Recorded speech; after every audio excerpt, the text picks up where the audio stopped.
Alright, so after talking about the Smash Bros. Series, I want to talk about other long series. So today, I'm going to talk about the original Legend of Zelda on NES.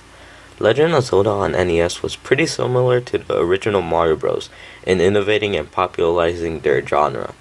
Mario Bros. Popularized the 2D platformers, and Legend of Zelda popularized the adventure genre. The game was developed with Mario, but was becoming the exact opposite of Mario. This game was inspired by Shigeru Miyamoto's experiences of exploring the woods as a child. He wanted to put a large world to explore with many secrets that players would enjoy. The game will be released in 1986 for the Famicom Disk System, then making it to the US for the NES.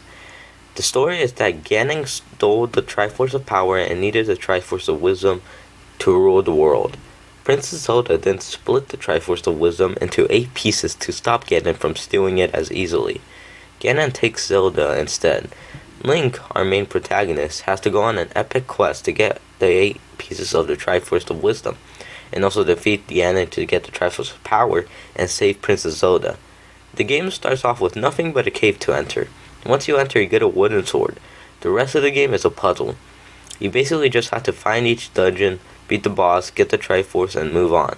It's pretty simple, but walking around Hyrule trying to find each dungeon is super hard without some sort of guide. Now let's talk about the visuals. This game looks like an early NES game would look. It looks pretty terrible. The soundtrack is pretty small but very classic. You're pretty much always going to be hearing the overworld theme and the dungeon theme, but they're so good that it makes up for all the music that's not there. To be honest, this game can be completely impossible without a guide. The secrets and upgrades that you would have to unlock to proceed are found by mere guessing.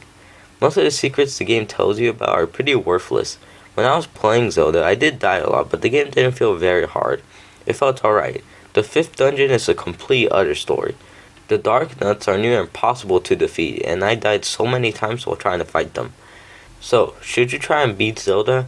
My answer is no. This game should be known as a relic from the past rather than a game you should beat just because you're in the Zelda fandom. This is a game meant to be played for a long time. It was made for a kid that had a full summer or winter break to spend.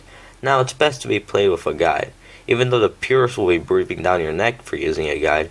I'm sorry, but this game is nothing without a guide. Man, imagine if the original Legend of Zelda was remade in the style of Link's Awakening. That would be gorgeous.